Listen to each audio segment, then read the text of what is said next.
Back for another round of the NWSL Challenge Cup date here on SDH. My name's Jason Longshore, joined as always by Jessica Charman. What's going on, Jess? How'd you enjoy the games this week? It was good. I caught, obviously, the first game absolutely brilliant. The other two late-night games I watched on highlights. And the early kickoff on the second day, not everything I was hoping it was going to be. But you know what? For 2-0-0s, they weren't terrible 0-0s. Let's get the 0-0s out of the way. So the first one of the tournament, OL Reign and Sky Blue, that was the late game on Tuesday. It was the first scoreless draw of the tournament. Glad I didn't stay up for it. Yeah, you didn't miss a ton. It wasn't a bad, boring scoreless draw, which sometimes you get. It was an interesting one. Goalkeeper that you've mentioned many times, Kaylin Sheridan, had 4 saves. Good performance from Sheridan. Reign had the majority of the possession, but not by a ton, 52%. They had a few more shots, 13-8. I didn't really feel like, even with those statistical advantages, though, that Reign was the better team by far. Maybe I just didn't know what to expect out of Sky Blue, but I ended up coming away more impressed with Sky Blue in this one. Yeah, when I was watching the highlight reel, it looked like a 50-50 game. I think the thing about Sky Blue is because they've underperformed over the last few seasons, they have been kind of labeled as the poor team. And going into this, they were significantly the underdog. They have the new coach. They came in looking organized. They had some good chances going forward, and they were structured at the back. And for a team that's leaked goals in the past, they kept the shutout. They had some good saves from the goalkeeper, like we mentioned, but she wasn't overly tested constantly. So that's a real sign of progress for Sky Blue. Yeah, it was late in the match where Sheridan was called upon a couple of times. What did you think of the is Sheridan the maybe the goalkeeper of the tournament so far? If you go on, look, goalkeepers want to keep clean sheets, so definitely. Her save from Spencer right at the end, I want to say it was, 80, 85, maybe even a little bit later into the match. That's the one to me that shows a quality goalkeeper, because she hasn't had a lot to do throughout the game, but she came up big in the big one-on-one. That is one of her known strengths as a goalkeeper. She's great at standing her ground, but that's the sort of one where as a goalkeeper, if you don't come out fast enough, if you don't set your feet for the save, you concede, and then you're trailing 0-1 with 3 minutes left. So I wouldn't say she's made the best saves consistently of the tournament yet, but she's definitely, she's got 100% save percentage, which not many other goalkeepers have in the tournament. So I'm looking forward to seeing her be tested even more this weekend. The other scoreless draw was Portland and Chicago. It was the early match on Wednesday. A lot of squad rotation. Chicago completely rotated their squad, and Rory Dames said coming into the tournament he was going to do things like this. He wanted to use this for these first couple of games as preseason in a lot of ways. Portland didn't rotate everybody. They did have a lot of their key figures out there, and they couldn't find a breakthrough. You have to give the credit to Chicago, right? Yeah, if you're Portland, you've got to be frustrated because you've kept a lot of the same players. These players should have rhythm, should have tempo by now, and should have had those 90 minutes to gel together. You're playing against a squad with completely different personnel, a lot of personnel that haven't played for a very long time or even in the professional game before. You would have expected, as the Thorns, to have really made more of an impact. But like you say, Jason, you have to say praise to Chicago, because that shows squad depth, which is something that's really important. I will say I agree with the manager's choice of rotation in a tournament like this. The one thing that had me a little bit rocky, and I'm sure you probably guessed that I might have something to say about this, was the 45. You know where I'm going with this. 45 minutes for each goalkeeper. A really tough one for me, particularly if you're Miller coming in the second half. That's a risky decision to make, to bring in a goalkeeper at half-time. Anyone that plays in goal will know that you can never get a full warm-up in during the half-time break and be prepared mentally to go in. So it paid off for him. Both goalkeepers did well, and it was good to give Nair a rest. But for me, that was a dangerous one to play against a good team like Portland. Yeah, it's confidence in the two reserve goalkeepers. Nair gets the rest, and Emily Boyd got the start, and Carissa Miller came off the bench. They combined for the clean sheet. That's what impresses me about this game is Chicago comes into it with brand new backline, brand new starting 11. They play 2 goalkeepers. They give up 16 shots, but only 3 on target. And I remember looking at those statistics and thinking, okay, praise to Chicago because it means they're forcing shots from bad areas. They're closing down the ball. They're making things difficult for Portland. But Portland have to look at that number, and I hope they're focusing on finishing and creative opportunities in front of net because that's not a good conversion rate, even with a defensive line that's working hard to press you. 58% of the possession for Portland. Chicago, the defense, praise that they get the clean sheet. You're always going to praise a back line that gets that clean sheet. But 5 shots, none on target. They really didn't threaten in this one at all. Bella Bixby gets the clean sheet but had nothing to do. How do you look at these two teams? Because I don't really know how to feel about them other than Chicago's got some depth maybe we didn't know they had, and Portland might be the biggest disappointment in the tournament. Yeah, 100%. With Chicago, look, I think you have to take this game with a pinch of salt. We have seen a lot of new faces. It's a good thing to do with depth. How much will those players get during the knockout round? You have to wonder as you hit your rhythm. You're going to hope to keep as much of a consistent team as possible once the games truly mean something. Portland's got to start worrying at this point. They would have come into this not expecting to only have 1 point and really be bottom of the table this stage in the tournament. So I have been underwhelmed. Maybe they were a little hard done by in the first game. They didn't play badly, but you would have thought they would have taken that loss and used this motivation in their advantage. And once they had seen the Chicago team sheet, once they had seen they were playing, a quote unquote weaker line, maybe they would have exploited that a little bit more and used that to motivate them. And it just didn't seem the case to me. And I'm a little bit concerned for the Thorns. I have to wonder what they have to offer for the rest of the preliminary stages. And they need to pick up some points because at the end of the day, they won't want to be seeded against Courage or Washington for that matter once it comes to the knockout rounds. So Portland, maybe the most disappointing team so far. I mean, North Carolina being the best team so far is not a surprise, but they made quite the statement in the late game on Wednesday. 2 goals, 2-0 win. They get the clean sheet against Washington, and they looked good in the first half, and then to have the depth that they put on display in the second half and to take things to a whole nother level, they're the best team, in my opinion, that we've seen in the women's game in the United States ever. Yeah. Again, I haven't been in America long enough to have the biggest background, but they're a powerhouse. It's fair to say. And you just got to feel for Washington at this point. They hung in there in the first half. I don't think it was too one-sided in the first half. But when you look at the subs they had on the bench and you look at who North Carolina bring on at halftime you're bringing on Dunn, you're bringing on Mewis. What are you thinking as Washington at that point? Like, we've done well. We're holding them out. We're creating some chances. We're not doing bad. And then you bring on that midfield. And it just changed the dynamic of the game. It added that quality. And I don't know, mind games from North Carolina a little bit for Washington, allowing them to feel like they were, having a game of things. And then the quality just spoke by that point.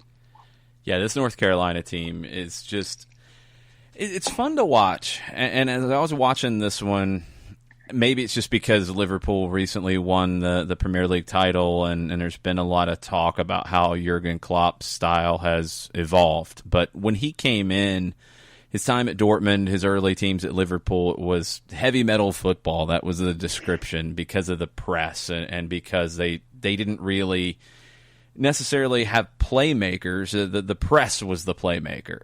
North Carolina is the closest thing to Liverpool I think we have in the NWSL because they press. They make it difficult for an opponent to play. Washington, to their credit, they were determined to build up play out of the back. They didn't get away from that, and they were able to do it some. but the press eventually wore them down.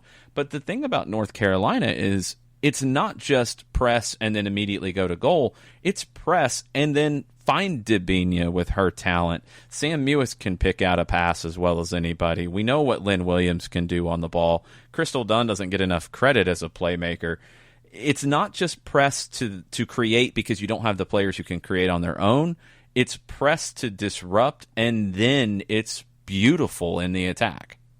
Yeah, and one of those players you mentioned that made it absolutely beautiful this week was Debinha. I know we were both a little bit critical of her in the first game. We felt like she was a little bit of a step off, but how fast she found it in those 90 minutes. She looked like a different caliber of player, and her touch was brilliant. She had the assist on one of the goals, and she just took things to the next level. And on the same side, taking things to the next level is Lynn Williams. You know, I was extremely critical of her missing some chances. I did mention how I thought that goal at the end was going to give her the world of confidence coming into this game. And you have to say that that's the case. I mean, they weren't easy finishes. And the first goal, where she breaks through that slide challenge, she does get a little bit of a luck there, you might have to say, but the drive into the 18-yard box, the skill to beat the defender, and then the finish, fantastic. And I wouldn't want to be facing Williams as a goalkeeper or a defensive line right now, because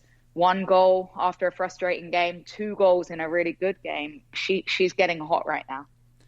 Here's what I love about North Carolina, though, is normally when we talk about super teams like this, and I had somebody respond when I was tweeting about the match on Wednesday that, you know, I don't like that North Carolina is this dominant. It's like UConn basketball, and people were trying to criticize UConn basketball for being too dominant, which is ridiculous in a competitive sport.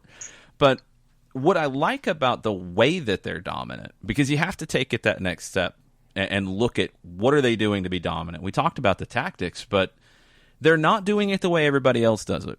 Liverpool, they have great talent. They have talent that any team in the world would want to have. North Carolina has talent, but it's not the world superstars that they're coming to bring in. It's players, too, that grab my attention with this team as much as some of the stars. Lauren Millet, who was a second-round pick in 2018 out of Colorado College, and Haley Mace, who they acquired coming into this season. Not household names, not national team stars, but they can play in this system and play that great soccer that Paul Riley wants this team to play. Even the stars on this team are not necessarily, you know, the all caps stars in the world. It's not Marta. Rapinoe, or even like, you know, when you look at the women's national team players, it's not the biggest stars. It's good players, but you're not spending, you know, the big bucks to pick up a Sam Kerr playing for you. Right. You've got quality from all over the world, all over the US, and you've got those young players coming through. And it's not necessarily about the individual stars. It's about the cohesiveness and the fact that all of them buy into the coach's style of play. And that's the most important thing. You can't have big stars that don't want to listen to the coach or want to play individually. You have to have people that buy into a way of playing. And that's what you can tell when the Courage play.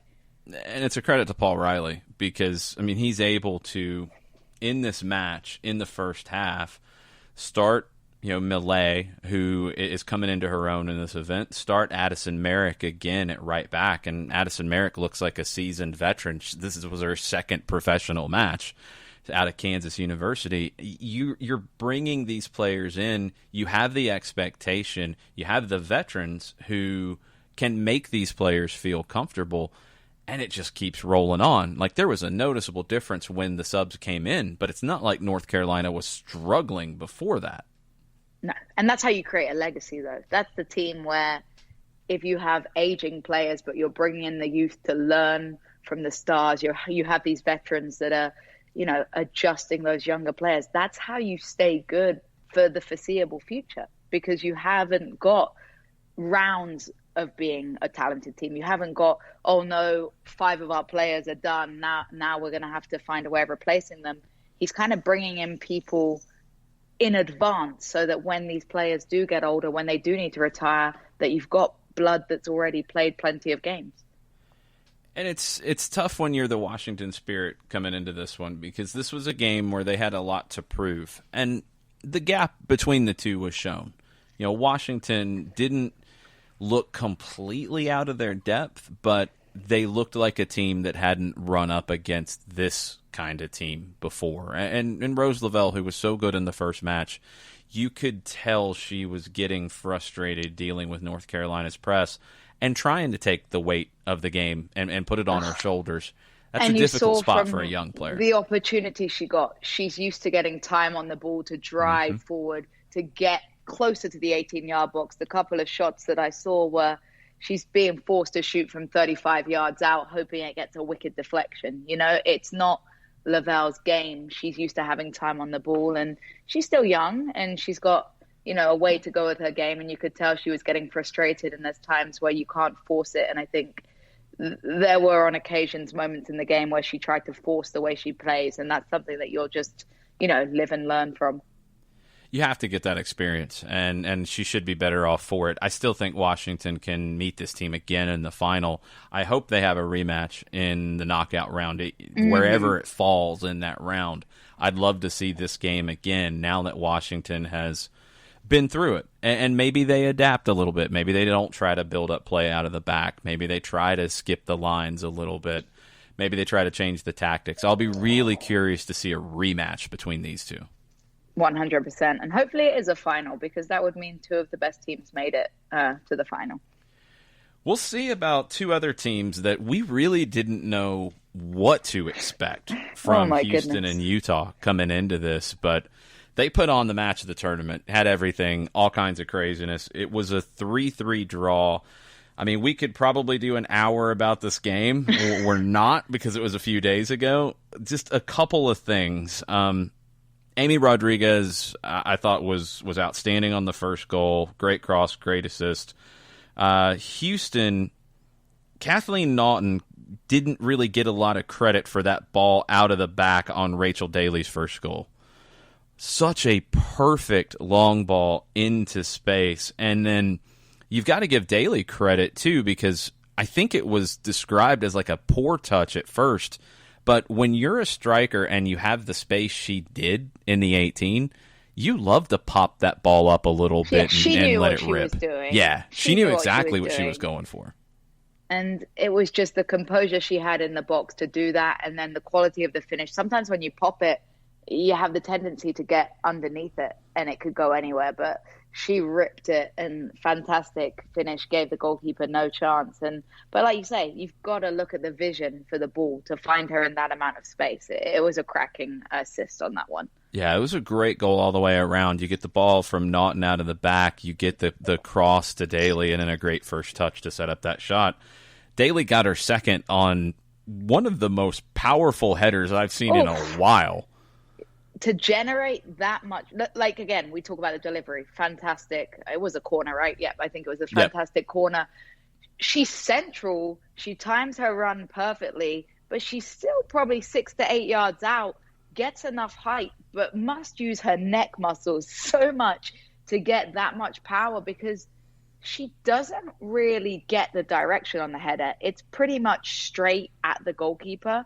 But because she generates so much power, the goalkeeper can't get her hands up quick enough to deflect it. So she's not really known for her headers. It's not something. It's something that she's brought into her game. But for that one, you got to be watching Daly in all sorts of positions now. So she had two. She thought she had a third. I need the hashtag GK Union on this one. What did you think about that call? You know what? I was actually in favor of Daly on that one, because it frustrated. You've got to understand it here. It frustrated me so much to see the goalkeeper decide to release it there. Every goalkeeper knows that pesky forwards are going to try and, put you off, distract you. For me, if I have that ball in my hands, the player's doing that, we're not in a rush. Yes, we're trailing, but there was still a good amount of time left in the game. I'm using this as an opportunity to get the forward in a little bit of trouble with the referee. I'm saying, hey, ref, look what she's doing. Hey, ref, back her up. I'm probably giving Daly a little bit of trash talk while I'm at it. I'm not taking that risk particularly the way she punts it. She punts it on the half volley, so she drops it. I'm not taking that risk and inviting, because not all referees call that one. I did have several people tweet me the explanations of the new rule, so it does seem like that still counts as the ball in the goalkeeper's possession, so it is the right call. But to me, it frustrated me as a goalkeeper to see her rush that one and make the decision to punt it. Because forwards are forwards. The forwards are like that. They're always trying to steal a moment. So I was glad for the goalkeeper because it saved her any embarrassment. But I hope she learns her lesson and in future holds on to it.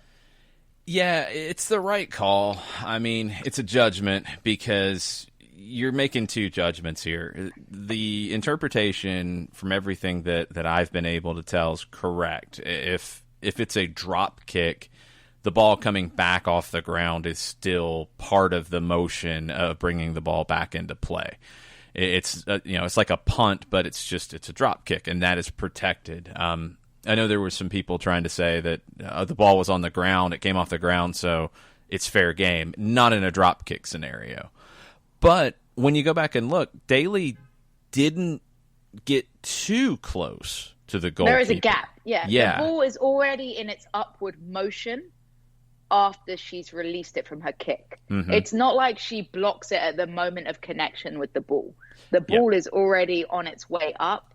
I think what the ref didn't like is that Daly had started her run before she punted it, if that makes sense. She started cutting across the goalkeeper already. Yeah, and that's probably what ended up getting the call. Abby Smith is obviously doing a drop kick here, but Daly tried to time it and was close enough. What I don't want to see is that allowed, and then you start to see forwards try to time it, mistime it, connect studs up on a goalkeeper's knee and injure a goalkeeper in this scenario. That's why you have the rule in place. Yeah, I think it's a good call. It was frustrating, particularly with Daly. I felt like the way she performed, she deserved a hat trick. And I saw she was subbed off. It looked like she was holding her groin when she got subbed off. But everything I've read, she seems to be good to go for the weekend. And they're going to need her because they took a 3-1 lead and they ended up losing it. And we'll get to how they lost it in a second. Shea Groom had the third goal, just an absolute golazo. And it's a great layoff from Catherine Stengel to give her the opportunity. But I think it was described that she hit that ball like she was angry, and she tweeted that she always is angry. So yes, great goal. Oh, it was unsavable. And you love to see goals like this for the neutrals that are watching, for those people that haven't watched women's soccer before. There's so much talk sometimes about the quality, but that's a goal that you see in the Premier League with that sort of strike on the roll.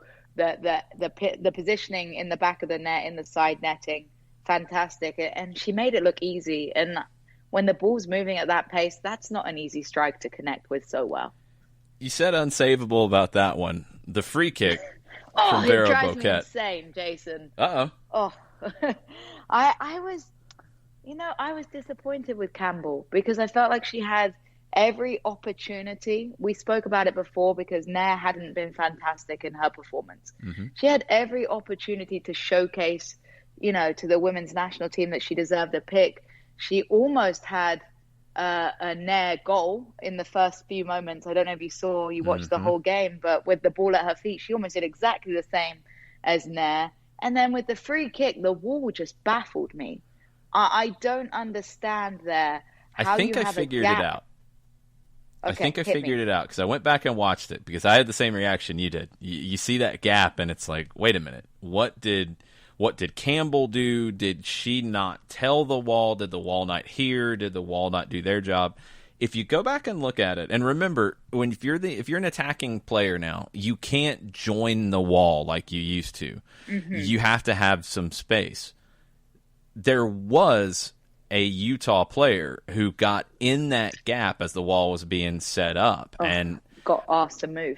Well, it's hard to tell exactly how it went down. She didn't get asked to move by the referee, and I don't know because of the angles if she was infringing, if she was too close. But Diana Matheson, really smart because she gets in the wall and then she moved as Boquette's coming up to take the kick, and it created the gap. Now, it's savvy from Matheson, and then Campbell and Matheson had a little bit of a stare down afterwards, which was really funny because Campbell's got good 6 inches on Diana Matheson. For me, as a goalkeeper, even when there was someone like trying to put themselves in the wall, you put a defender behind them. Exactly. So that even if they drop, because you used to have people jump or move, you've still got that wall to allow that much of a gap at your near post. Look, Campbell does well with her footwork. She gets across really well and anticipates it, but you left that shot wide open. But you're right, that's what you get from a veteran like Matheson, and she came back and didn't look like she'd missed a beat, and she'd been out injured for a pretty long time, I believe. She was outstanding. Vera was outstanding, as you would expect, and Boquette wasn't done. She had the free kick at the end, 89th minute, that ends up finding the rookie, Ziara King. Perfectly placed free kick. All King has to do is not put it over the bar there. You know, she didn't lose her head in the moment. She redirects it past Campbell. I don't know if Campbell could have done anything different because of the delivery. I tweeted about this too. What'd you think? I thought she backed off too much, even if she's not coming from it. If you see the angle from behind the goal, she's starting her dive towards the ball from behind her line. She backed off so much from Ziara King that I think you just come and throw yourself and just hope you do enough to distract King. Right. And maybe you get lucky on that one. She's a youngster. If she sees Campbell, gallivanting towards her, maybe she takes her eye off it and she gets underneath it.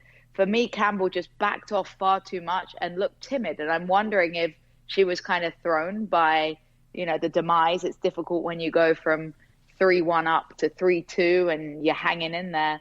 I would have liked to see a bit more of a dominant goalkeeper, but that takes nothing away from King. It was the goal that you and I both talked about, hoping it would happen for her, and it did. And what I loved to see was the celebration around her, because every single, one of her teammates came over and seemed genuinely delighted for her, and what a way to make your debut. I love the story of Ziara King, a player who is not the typical rookie that we see in this league from the U.S. who went through, all the ODPs and elite level play. That wasn't who she was. She had to really fight for her opportunity to get to NC State, and then she had a great career there. She hasn't been a youth national team player. She didn't come up as one of the players who was identified at 12, 13, 14, but she gets the game-tying goal here, and what a start to a career. Yeah, and she's definitely won over some fans pretty early on, and she'll be looking to gain more minutes throughout the tournament, and she's earning her spot. So what a game it was, honestly. I couldn't believe what a quality game it was, and I loved seeing so many people that I haven't seen talk about women's soccer before, talking about women's soccer. And that's the game. If you want to point anyone to watch some highlights, to watch, rewatch a game to prove to them that they should be watching NWSL, that's the game. There's a lot of people that I wish had been watching because they missed out on that one. A lot of people watching that at 12:30 on a Tuesday, which was very cool. Don't tell my boss. Yeah, I won't say anything. No, nobody's hearing this. But it's a little bit easier this weekend because you've got games on Saturday and Sunday, 12:30 and 10 p.m. And Ziara King potentially gets another opportunity here. Utah and Sky Blue kicks us off tomorrow. It's 12:30 CBS All Access. Sky Blue, I was pretty happy with their first match. Utah, you come back after scoring first, then conceding 3, then you come back and get the point. Maybe Utah has the momentum? I wonder if I'd like to think it was momentum. It's exciting, but that's an emotional roller coaster of a game, and that's got to be more physically draining and mentally draining than Sky Blue's 0-0, in my opinion. But they've both been in battles. They're different sort of battles, but both had a battle. Sky Blue, a real defensive battle. Utah, an exhausting comeback. So they're both looking for different things. They've both got a draw under their belt, and they'll be looking for 3 points. Yeah, Sky Blue, we've talked about Kaylin Sheridan plenty, and she's going to have to perform to get the point here. The thing about them that I thought was really interesting, it didn't always come off, but Midge Purse playing right back and playing essentially a completely free to join the attack right back. Yeah. You know, I mean, you're thinking like Roberto Carlos, Dani Alves, kind of just go. Like, come back when you can, but just go and do what you want. It works when it works, but when she gets too far up the field and you're playing against a team that's quick on the counter attack, that's when you leave yourself, viable to the overload, and it just gives you a bit of anxiety for a defensive line, particularly one that in the past has given up a lot of goals. But like we said, they seem to have tightened up ship, and there looks to be a lot more successful communication and organization there to allow such a free role for Purse. Yeah, it's a role that I think can get better with time, because if you do this and you work on this, you can rotate to cover, whether it's the right winger, who was Paige Monahan to start the match, or it's one of the holding midfielders to slide over. You can make it work, and it's so hard to defend a player with Purse's ability going forward when she's not the winger. You know, you're not accounting for her, and she makes that run, and even cutting inside sometimes where it's really difficult to pick her up. And you know who I liked for Sky Blue? And who else? We didn't see that much of her, but in the highlight reel there were a couple of really nice moves from Onomonu, and she I was looked about to so say her as well. Jason, we're just, it's like we work together on a regular basis. Yeah.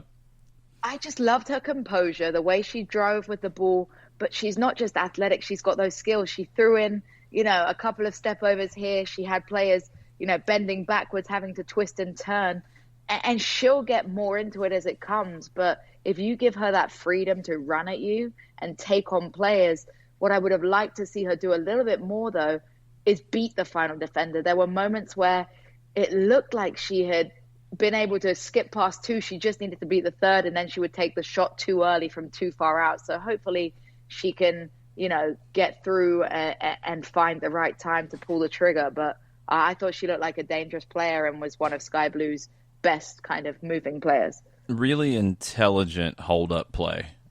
She would drop really deep at times to help Sky Blue deal with pressure and then bring others into the play. And maybe we don't see a lot of number 9s like that in this league.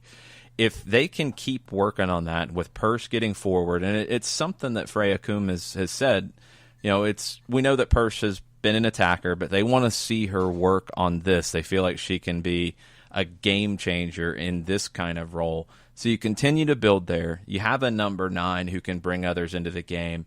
We mentioned McCall Zerboni coming into it. She didn't look like she had missed a step at all. It just needs a little bit of time, and this is without Mallory Pugh. This is without Carly Lloyd. The future looks good for Sky Blue. And that's what this tournament's about. It is about discovering and giving your team almost a bit of low pressure way of gaining minutes, because let's be real, no one had Sky Blue. I don't do the betting, but I would think that there's a pretty bad odds on Sky Blue coming out champions. But it's a great time for them to build and see what they've got without those star names, and give some different players an opportunity to shine. And should NWSL get a regular season, they'll be in a far better position because of having this time. A lot of interesting storylines in that first game tomorrow with Utah and Sky Blue. The late game is one that I kind of feel like I did going into Houston and Utah, where I don't really know what's going to happen with Houston and OL Reign. OL Reign, I just don't have a real grasp on what they are yet, who they are, how they're going to play. Houston, just like we talked about Utah maybe coming in with momentum because they come back, does Houston question blowing a 3-1 lead, and do they come in maybe a little bit flat in this? You have to wonder, particularly conceding goals pretty late on in that match and looking so comfortable. Yes, they went down 1-0, but once they were 2-1 up, once they were 3-1 up, they looked like they were cruising, and something just happened, something changed in their mentality, and it would be fair to say they kind of crumbled at the end. So you have to wonder now, even if they get a goal early, are they constantly worried now about, look, things change so fast? Or if on the flip side, if rain go up, what happens then? Are they thinking, oh no, here we go again, the floodgates are going to open? With rain, they just play like a new team, like a team that we don't really, it's an analyst's nightmare because you can't really tell what they're planning to do. They look defensively organized. They're not offering too much going forwards at the moment. And I think this is the game for them to develop going forward, because while Dash looked dangerous going forward, they did look like they could concede at any time. So maybe this is a game where Reign find themselves and they have a bit more freedom going forwards, and they're playing against a team that maybe isn't quite so organized defensively. Yeah, with Reign, we didn't see a ton of Allie Long in this one. When you're looking at national team players and their effectiveness here, you know, she didn't have much of an impact on that game. I liked what we saw from Darian Jenkins up top. I liked her game. She was finding herself in good spots. Bethany Balser played 57 minutes, was dangerous coming down the flank on the right side. It was the defenders for Reign that impressed me more than anything. Kristen McNabb getting forward when she could. I thought she was effective. I thought Lauren Barnes maybe had the best performance as a center back in that match, and I was a little surprised by that because Alana Cook was the headliner coming in on loan from PSG. Barnes was the one who kept grabbing my attention. And I think that's what's fascinating. Sometimes you get so caught up on these big name signings, and it's the name that makes you focus on them. So maybe you usually notice them more, but it's players like Barnes that usually go under the radar that step up in these big moments. And I thought she was very strong too, leading from that centre back position. And like I say, when you keep a shutout, all that does is drive, you know, the defenders' positive mentality. And Reign's always been a defensive first team, and it doesn't look like that mentality has changed. Game 3 for the teams on Sunday, so maybe we have a little bit of a better grasp of who they are at this point. North Carolina, we knew they were coming in. They've only cemented that in this tournament. Chicago has a little bit to prove in this one. I mean, maybe they don't have to prove it with a win, but they were blown out in the final last year against this North Carolina team. I mean, maybe you're comparing it to that if you're the Red Stars. I think you need some kind of a performance here. Yeah, 100% you do it. It's redemption time because, like you say, yes, the Red Stars did well to get to the final in 2019, no doubt about it. But when you get to a final and you lose the way you do, that's something that sticks with you. And that's something that really makes you mad. And I think they need to have some redemption here. And that doesn't necessarily mean win. You know, no one, again, they're the underdog in this one. That goes without saying. But you have to put in a performance. You have to do yourself some credit, and you have to go into it and play, you know, your style of football. And maybe that's why there were so many rested players against Portland. Maybe Dames was looking forward to this one and thinking that I want my players to be fresh. I want to be able to go out there and really show what we can do, because honestly, I feel like teams look around at each other and this is the benchmark game. How can you do against the Courage, and can you hold your own? And we saw Washington, you know, they lost, but I would say they held their own for a good period of the match, and that's exactly what Red Stars are going to need to do. I'm curious to see what Paul Riley does with this one. He's rotated a good number of players, but I don't think he's going to have any problem sitting players for 45 minutes or 60 minutes in this one. I think he has a true belief in every player he has in the group. Yeah, he's definitely a manager that trusts his players. And I think that's why you can tell how the players play for him so much, because he trusts what they can do. He trusts in their ability. He's not afraid to tell a player, you know what, you think you're a defender, I want you to go forward more because I see your potential. He really allows players to shine and brings out the best in them.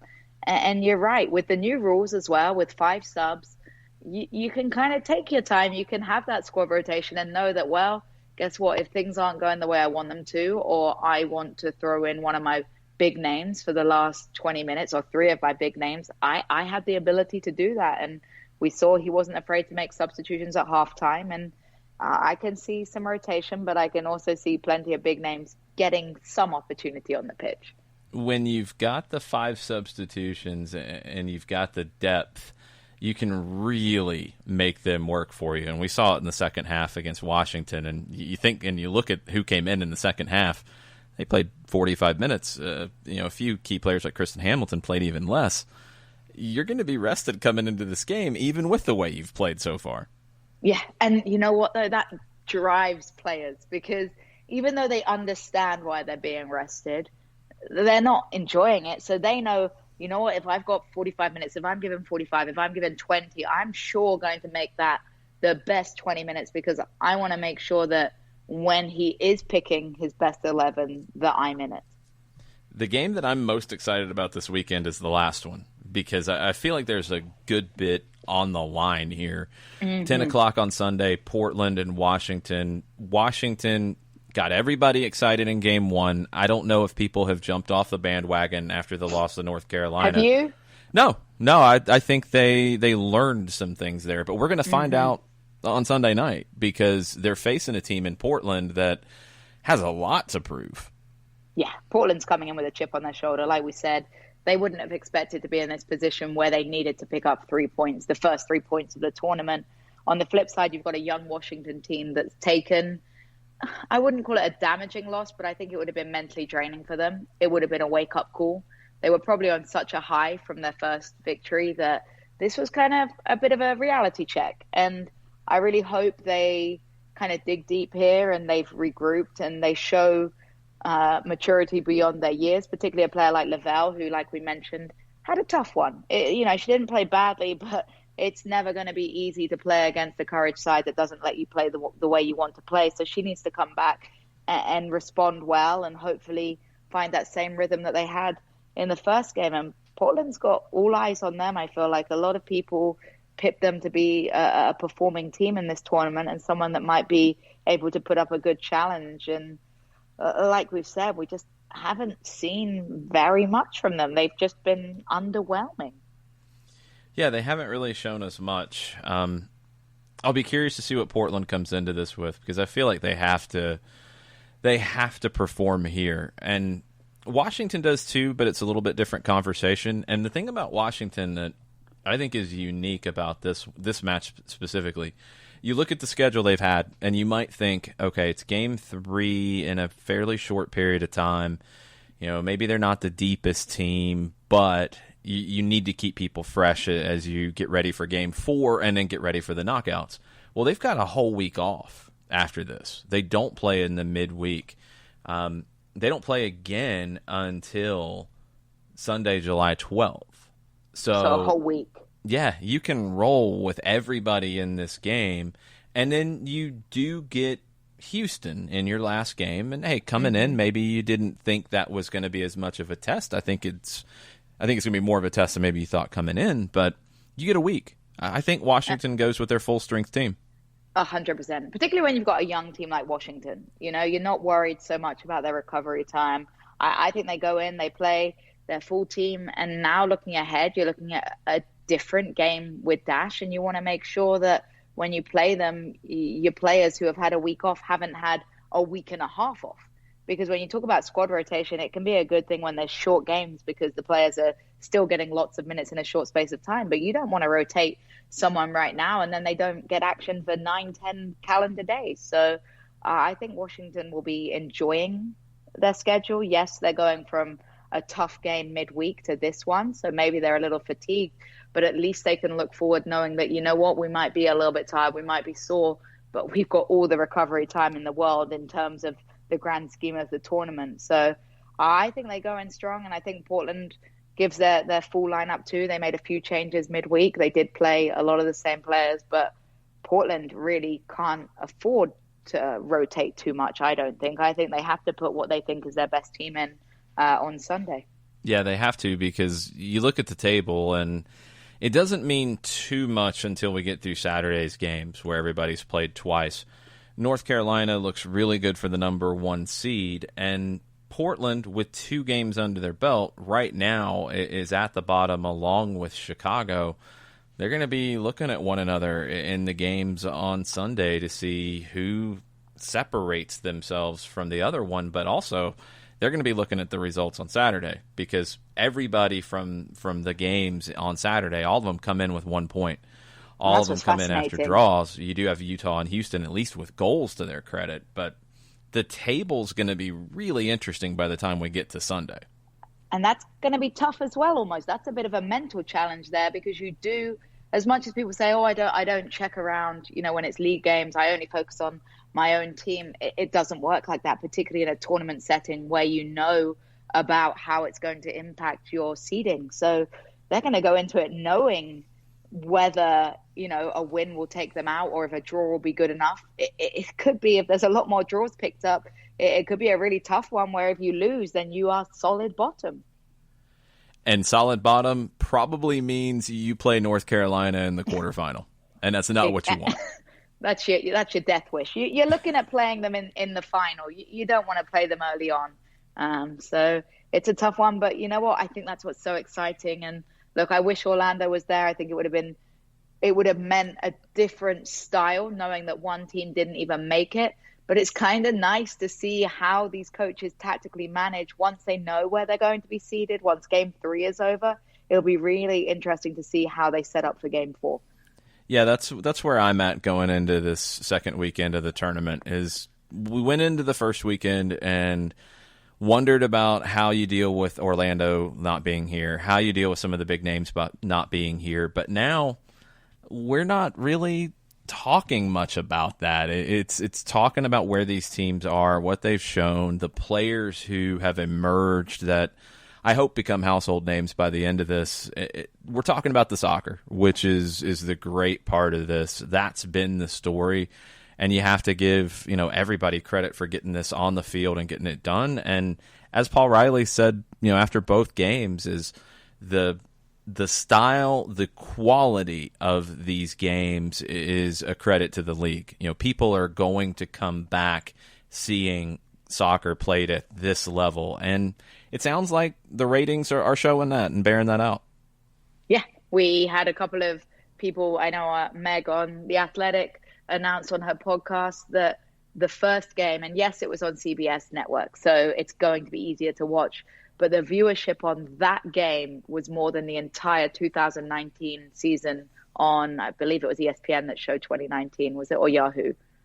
One or the other. Mm-hmm. But the viewership has increased so significantly, and this is what you need. And if you're CBS watching right now and you're seeing the quality of the games, yes, it's on All Access, which does cost, $5.99. It's low cost. I highly recommend anyone that's interested to sign up for the free trial and, even just pay for the month. But CBS is going to be thinking, you know what, maybe we could have put more than just the first game and the final on network. And hopefully it means for when the league pops up and in future years that we will get used to seeing women's soccer on more mainstream channels. I hope so, and I hope this league continues to grow. There's a great feature on everything they had to do just to get to this point, and the credit, Commissioner Lisa Baird has put in so much work. She takes over and 2 days later has to suspend the season because of the global pandemic, and then file a loan on behalf of the league to keep things moving along and get things done. What a crazy start to a new job. I could not even imagine. But I will relate. I got a new job as a gym manager, and then coronavirus happened. I can relate to her a little bit, and I'll tell you, you know what? It's crazy how things happen, but it allows you a chance. She's gained a lot of praise, a lot of credibility in a short space of time, and a lot of respect, and she deserves that for the work she's put in. But it was one of those where you either sink or swim, and she definitely swam. Yeah, she's risen to the challenge, as has the league as a whole, and I think the NWSL is in a very different place at the end of this event than they were going in. It's exciting, and we're going to have a lot more to talk about. So both games this weekend, it's at 12:30 and 10 o'clock at night, Saturday and Sunday, 4 games.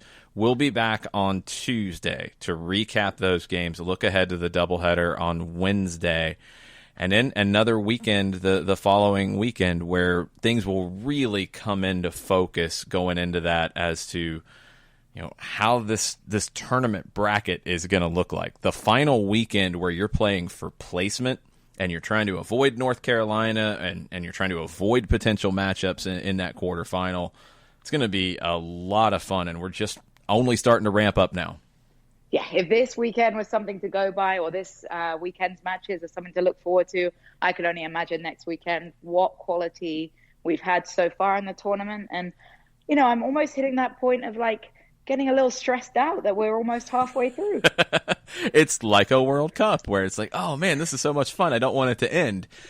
You can't think about that. You have to enjoy what's going on during the event. And as you folks out there who are going to be watching this and listen to the CupDate each time, tweet at us this weekend with players in matches that have impressed you, either players you knew coming in or players you didn't know coming in at all. The players in the matches this weekend that impress you, tweet at us and let us know who and why. You can tweet at Jess at Jess Talks Footy, i.e. I'm not a plonker, and at Longshoe and at Soccer Down Here. And we'll talk about it a little bit on Monday night's Soccer Down Here PM show as well. 100%. I cannot wait for this weekend of footy. I'm excited. It's going to be 2 great days, 2 matches each day. CBS All Access, get signed up. It's worth it so far, and you got a lot more soccer on All Access to watch. So looking forward to it. Thanks for listening. Have a great holiday weekend, and we'll be on the Twitters watching soccer with y'all throughout. Have a great weekend.